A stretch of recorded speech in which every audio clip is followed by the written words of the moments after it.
শুরুতে জানিয়ে দেব, ইসরায়েলে ভয়াবহ ড্রোন ক্ষেপণাস্ত্র হামলা চালিয়েছে হুথি, হোটেলে ক্ষয়ক্ষতি। জানিয়ে দেব, হিজবুল্লাহকে লক্ষ্য করে দক্ষিণ লেবাননে হামলা চালাবে ইসরায়েল। এরপরে রয়েছে পশ্চিম তীরে ট্রাক চালকের হামলায় 2 ইসরায়েলি সৈন্য নিহত। অন্যদিকে রয়েছে তুরস্কে সক্রিয় রয়েছে রুশ ক্ষেপণাস্ত্র S-400 প্রতিরক্ষা ব্যবস্থা। সর্বশেষ জানিয়ে দেব, যুক্তরাষ্ট্রের ভেটোতে ভেস্তে গেল গাজায় স্থায়ী যুদ্ধবিরতির প্রস্তাব। এতক্ষণ শুনছিলেন সংবাদ শিরোনাম, এবারে বিস্তারিত। ইসরায়েলের ড্রোন ক্ষেপণাস্ত্র হামলা চালিয়েছে হুথি, হোটেলে বিশাল ক্ষয়ক্ষতি। ইয়েমেনে হুথি বিদ্রোহীরা বৃহস্পতিবার এক বিস্ফোরক ড্রোন নিক্ষেপ করে ইসরায়েলের দক্ষিণাঞ্চলীয় শহর এলাতের একটি হোটেলে প্রবেশ পথে আঘাত এনেছে।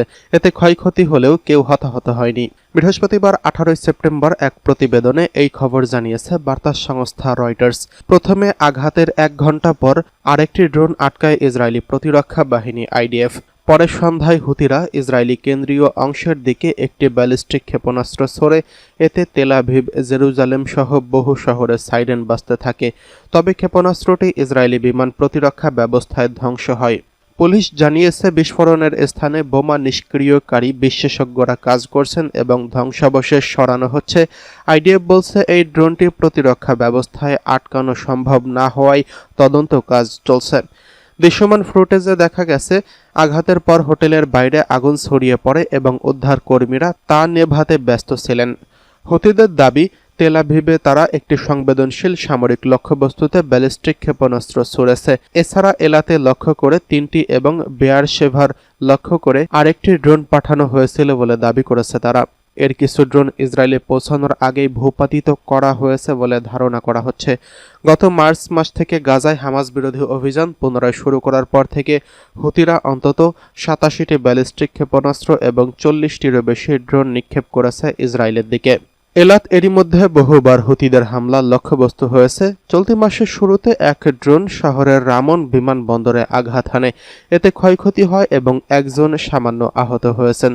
ইসরায়েল গত মঙ্গলবার ইয়েমেনের পশ্চিমাঞ্চলীয় হোদেইদাহ বন্দরে হুথি নিয়ন্ত্রিত সামরিক স্থাপনায় বিমান হামলা চালায়। গত মাসে সানায় ইসরায়েলি হামলায় হুথি সরকারের প্রধানমন্ত্রী সহ কয়েকজন মন্ত্রী নিহত হয়েছেন। তখন ইসরায়েল হুথির নেতৃত্বের বিরুদ্ধে এটি কেবল শুরু বলে হুঁশিয়ারি দেন। এদিকে হিজবুল্লাহকে লক্ষ্য করে দক্ষিণ লেবাননে হামলা চালাতে যাচ্ছে ইসরায়েল। লেবাননের দক্ষিণাঞ্চলের সশস্ত্র গোষ্ঠী হিজবুল্লাহর অবকাঠামো লক্ষ্য করে হামলা চালাতে যাচ্ছে ইসরায়েল। দখলদারদের সেনাবাহিনী বৃহস্পতিবার 18 সেপ্টেম্বর এক বিবৃতিতে এই খবর জানিয়েছেন। হিজবুল্লাহ নিজেদের পুনর্গঠনের চেষ্টা চালানোর কারণে লেবাননের কয়েকটি স্থানে হামলা করা হবে। ইসরায়েলি সেনাবাহিনীর আরবি মুখপাত্র কর্নেল আভিচাই আদরি এক্স বার্তায় লিখেছেন, দক্ষিণ লেবাননের বাসিন্দাদের একটি জরুরি বার্তা, হিজবুল্লাহর অবকাঠামো লক্ষ্য করে এখানে হামলা চালানো হবে, কারণ তারা তাদের কার্যক্রম পুনরায় চালু করার চেষ্টা করছে। 2023 সালের 7 অক্টোবর ফিলিস্তিনি গোষ্ঠী হামাস ইসরায়েলে হামলা চালায়। এরপর তাদের সহায়তা করতে পরের দিন ইসরায়েলের সীমান্ত থেকে বিক্ষিপ্ত হামলা শুরু করে হিজবুল্লাহ। ওই হামলার সময় হিজবুল্লাহ তৎকালীন প্রধান হাসান নাসরুল্লাহকে হত্যা করে ইসরায়েল। এরপর দুই পক্ষের মধ্যে নভেম্বরের যুদ্ধবিরতি হলেও ইসরায়েল লেবাননে হামলা অব্যাহত রেখেছে। ইসরায়েলি হামলায় এখন পর্যন্ত লেবাননে 3000-এরও বেশি মানুষ নিহত এবং 10 লাখেরও বেশি মানুষ বাস্তুচ্যুত হয়েছেন।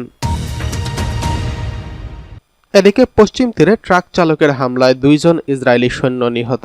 পশ্চিম তীর ও জর্দানের মাঝামাঝি এলেনোভি সীমান্ত ক্রসিংয়ে বৃহস্পতিবার এক হামলায় 2 ইসরায়েলি সৈন্য নিহত হয়েছেন। হামলাকারী ছিলেন এক জর্দানিয়ান এবং তিনি গাজা উপত্যকার উদ্দেশ্যে মানবিক সাহায্যবাহী ট্রাক চালাচ্ছিলেন। টাইমস অফ ইসরায়েল জানিয়েছে, ইসরায়েলি সামরিক বাহিনীর প্রাথমিক তদন্তে জানা গেছে, বৃহস্পতিবার বিকেল 3টার দিকে ওই হামলাকারী জর্দান থেকে এলেনোভি ক্রসিংয়ে পৌঁছেছেন। সেনারা ট্রাক পরিদর্শনের আগেই তিনি একটি পিস্তল বের করেন এবং তার দিকে গুলি ছোড়েন।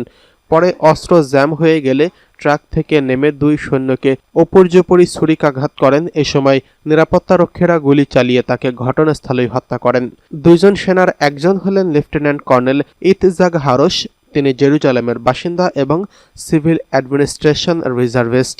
অপরজন হলেন সার্জেন্ট ওয়ারান হার্শকো, তিনি তেলমন্ডের বাসিন্দা। তিনি আইডিএফ-এর আন্তর্জাতিক সহযোগিতা ইউনিটের টেভেল এর বিদেশি বাহিনীর সঙ্গে যোগাযোগ কর্মকর্তা হিসেবে দায়িত্ব পালন করছিলেন। এদিকে তুরস্কের সক্রিয় রয়েছে রুশ S-400 ক্ষেপণাস্ত্র প্রতিরক্ষা ব্যবস্থা। তুরস্কের সেনাবাহিনী রাশিয়া নির্মিত S-400 আকাশ প্রতিরক্ষা ব্যবস্থা এখনও সক্রিয় রয়েছে। এই বিষয়ে দেশটির অবস্থানে কোনো পরিবর্তন আসেনি বলে জানিয়েছে প্রতিরক্ষা মন্ত্রণালয়ের কর্মকর্তারা। সূত্র জানিয়েছে, আঙ্কারায় সাংবাদিকদের সঙ্গে আলাপকালে কর্মকর্তারা স্পষ্ট করে বলেন, S-400 প্রতিরক্ষা ব্যবস্থা এখনও আমাদের সশস্ত্র বাহিনীর সেবায় রয়েছেন। এই বিষয়ে আমাদের অবস্থান অপরিবর্তিত। সম্প্রতি কিছু আন্তর্জাতিক গণমাধ্যম দাবি করেছিল, তুরস্ক নাকি S-400 রাশিয়ার ফেরত পাঠানো অন্যত্র বিক্রির কথা ভাবছেন। তবে প্রতিরক্ষা মন্ত্রণালয়ের এই ঘোষণা জল্পনা কল্পনাকে নাকচ করে দিয়েছেন। অন্যদিকে যুক্তরাষ্ট্রের ভেটোতে ভেস্তে গেল গাজায় স্থায়ী যুদ্ধবিরতির প্রস্তাব। জাতিসংঘের সাধারণ পরিষদে 18 সেপ্টেম্বর গাজায় স্থায়ী যুদ্ধবিরতি এবং অবরোধ প্রত্যাহার সহ মানবিক সহায়তা প্রদানের প্রস্তাব উত্থাপন করা হলেও তাতে ভেটো দেয় মার্কিন যুক্তরাষ্ট্র। আরব নিউজের এক প্রতিবেদন থেকে এসব তথ্য জানানো হয়েছে। প্রস্তাবিত ওই রেজুলেশন 15 সদস্যের মধ্যে 14টি দেশ ভোট প্রদান করে, কিন্তু ভোট প্রদান থেকে বিরত থাকে ওয়াশিংটন। এর ফলে গাজায় যুদ্ধবিরতির আশা ভেস্তে গেছে। শুধু তাই নয়, এই নিয়ে যুক্তরাষ্ট্র ষষ্ঠবারের মতো গাজায় যুদ্ধবিরতির প্রস্তাবে ভেটো দিয়েছেন। জাতিসংঘের স্থায়ী 5 সদস্যের মধ্যে যুক্তরাষ্ট্র অন্যতম। নিয়ম অনুযায়ী 5 সদস্যের কেউ যদি কোনো প্রস্তাবে ভেটো দেয় তাহলে সেটি আর বাস্তবায়িত হতে পারে না। জাতিসংঘের মার্কিন প্রতিনিধি মর্গান অস্ট্রাগাস এই প্রস্তাবে ভেটো দেওয়ার পর সবার সম্মতি থাকলেও তা আর পাশ হতে পারেনি। ওয়াশিংটন ধারাবাহিকভাবে জাতিসংঘ যুদ্ধবিরতির প্রস্তাবে ভেটো দেওয়ার ক্ষেত্রে যুক্তি দিচ্ছে যে এই প্রস্তাব গাজায় শান্তি আলোচনার পথকে কঠিন করে তুলবে এবং হামাসের বিরুদ্ধে ইসরায়েলের প্রতিরক্ষাকে গড়ে তোলাকে হুমকি হিসেবে ফেলবে। সমালোচকরা জানিয়েছেন, আন্তর্জাতিকভাবে ইসরায়েলকে জবাবদিহিতা থেকে দূরে রাখতে মার্কিন কর্তৃপক্ষ এমন টালবাহানা শুরু করেছেন। ওয়াশিংটনের এমন পদক্ষেপের নিন্দা জানিয়ে হামাস একে গণহত্যা অপরাধের সঙ্গে সুস্পষ্টভাবে জড়িত থাকার কথা বলে নিশ্চিত করেছেন। ভোটাভুটির আগে জাতিসংঘের ডেনমার্কের রাষ্ট্রদূত ক্রিস্টিনা মার্কুস লসেন্স নিরাপত্তা পরিষদে বলেছেন, গাজায় দুর্ভিক্ষ এখন নিশ্চিত একটি বিষয়। তিনি আরও বলেছেন, গাজা সিটিতে সামরিক অভিযান বাড়িয়েছে ইসরায়েল, এতে বেসামরিক মানুষের দুর্ভোগ আরও বেড়েছে। এই মানবিক বিপর্যয়, এই মানবিক ব্যর্থতা আমাদের আজকের এই পদক্ষেপ নিতে বাধ্য করেছে। গত 2 বছরেরও বেশি সময় ধরে গাজায় নির্বিচার ইসরায়েলি হামলায় নিহতের সংখ্যা দাঁড়িয়েছে অন্তত 65,141 জন। আহত হয়েছেন অন্তত 1,65,925 জন। মন্ত্রণালয়ের এক বিবৃতিতে বলা হয়েছে, ইসরায়েল গাজায় মানবিক সাহায্য পৌঁছাতে সহায়তা করে, অথচ সন্ত্রাসীরা একেই ইসরায়েলি হত্যার কাজে ব্যবহার করছে। জর্দানের এক নাগরিক, যার গাজায় ট্রাক নিয়ে যাওয়ার কথা ছিল, তিনি এলেনেভি সীমান্তে 2 ইসরায়েলিকে হত্যা করেছেন।